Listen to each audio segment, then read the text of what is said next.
what are your thoughts today now that you have finally, announced that, there's going to be some closure?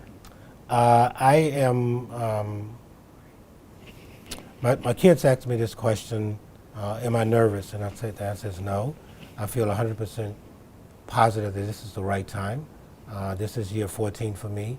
And in the world of superintendents, these are dog years. Every year is like 3.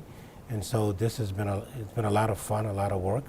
But I'm really pleased with some of the things that we've been able to accomplish, and so I'm looking forward to the next chapter, or whatever that might look to be, and just really excited about giving kids an opportunity in the city of St. Louis to do well. And you said you have many accomplishments. I think we all know most of the big ones especially. What is probably your greatest one in your eyes, and what you want your lasting legacy to especially be? I think for me, it's about creating an organization that I think can sustain itself. I think we put some systems in place that can be long-term systems. When I arrived here, there were a lot of broken pieces, if you will, from an organizational perspective. And I know a lot of people didn't see those kinds of things, but behind the scenes, we put systems in place in terms of how we get items to the board, how we hire persons, how we look at data and numbers, how we hire principals. And so there's some systems in place that I think can be long-term systems to better support what needs to happen in a district with 20,000 kids, a $350 million budget, the third largest employer in the city of St. Louis. Those are the kinds of things that I'm most proud of, that there's some systems things in place. So you extract Kelvin Adams out of this scenario, and hopefully the next person can come in and look at some of those systems, improve on them, tweak them, even change them, such that we could get better outcomes for kids. And I think one of your biggest accomplishments, I think, was your day one job, getting that accreditation back for the school. You've taken this place wonders in terms of the quality of education for St. Louis. And how proud are you to know that you are leaving something to where these students are really getting a quality education, they can grow up to be successful? Yeah, when I arrived 14 years ago, there was likely a kid in pre-K, age 3, who graduated last year. And was in a better learning environment in that 14-year period. And so that's what I'm proud of. I'm proud of the fact that we gave kids an opportunity from pre-K, double the number of kids that we have in pre-K. When I arrived, we had about 1,100. We have about 2,100 now, to give them a better opportunity and foundation to do well. And so I'm proud of that. But I'm more proud of the fact that we have an organization that can sustain itself. And secondly, that the mindset has changed around St. Louis Public Schools. It's not viewed as a constant failure as it was before. Mm-hmm. And that, I think, impacts how kids feel about themselves as well. Mm-hmm. And you don't even have to get super into the details, but the school board president was saying financially you've really put this, and I think some of the systems you're talking about, you put this place in a really good position to be run by anybody. Well, be run by your successor, so to speak. How important is that behind the scenes work in order to make sure those families get the product that they see more so? So for the first time this year, we are providing kids with a book bag and all the supplies in that book bag from K through 12. We're also providing every kid an iPad and a laptop. That did not happen 14 years ago. We didn't have the resources to do that. We were $66 million in the hole. Right now, we're likely going to have $150 million surplus. That's a big switch. That gives us the opportunity to provide those resources that families need, because this is a struggling city and there are a lot of needs. You cover the news on a regular basis, and every weekend somebody's getting shot, somebody's getting killed. We have to provide counseling to those kids. We have full-time social workers in our buildings, full-time nurses in our buildings. We have full-time counselors in our building. That wasn't the case 13 years ago.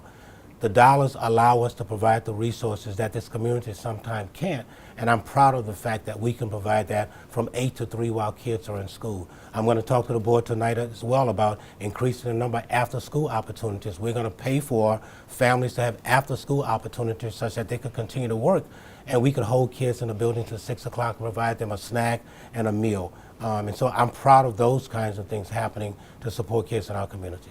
I know you'll be someone with your feet kicked up, hopefully relaxing a little bit more, but what do you hope your successor brings to the table? What kind of person, what kind of character do you hope, obviously big shoes to fill? Yeah, that's a really excellent question that I am staying 100% away from, because I think it's the board's responsibility to determine that in this community. I think the board is likely going to go out for a search tonight, and part of it will be community engagement, asking people what they think and believe.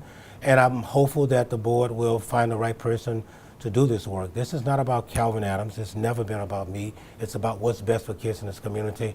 And I could care less about any legacy that I leave. It's about creating an organization that can support kids. And hopefully the person that will be sitting in the seat, hopefully in 6 months from now, you're interviewing them, has the same kind of commitment and passion. And one thing I think districts just across the nation really are struggling with, finding those qualified teachers, finding enough of them especially. How big of a challenge is that, and will that be a bigger challenge, as, the schools across the board move into the next couple of years? So we will have 134 vacancies right now for teachers. We have promoted persons who were teacher assistants and those to get their certification.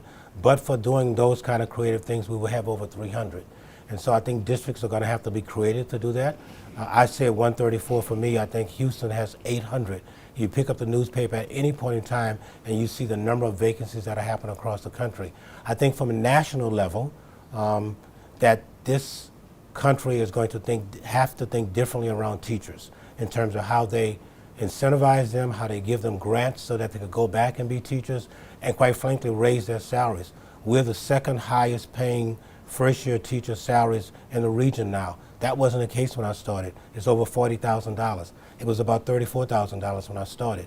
And so those are the kinds of things that are going to need to happen to get quality people to support kids. You're not here because you made it on your own. There was a teacher that I'm positive you could think about that, wow, motivated me to be where I am. Same thing for Kelvin Adams, and that's what has to happen to change the dynamic for kids that look like me and you. They carried me. It wasn't motivated. They were carrying me, a couple of them. So exactly right. Same thing here. Same thing. My last question is the $1 million question. What's next for you? I am going to pause, get an opportunity to take a break. I'm positive you will see me again. I plan on living in St. Louis for the rest of my life, and I still plan on making a difference in hopefully kids' lives. I'm committed to doing that. Don't know what that looks like right now, but I would not be surprised if I resurface somewhere doing some work to support kids. Don't know that it will be in the education space. You never say never. This has been, quite frankly, the joy of my life, and I just see myself caring deeply about the kids in St. Louis and still wondering how I could continue to support them. You have anything else you want to add? Any other key points? I just want to say thank you to the business community, thank you to the elected officials, and thank you to all of the educators in this region who really worked and committed themselves to supporting kids, not just in the St. Louis Public School District, but the entire city of St. Louis and the region. So hats off to them.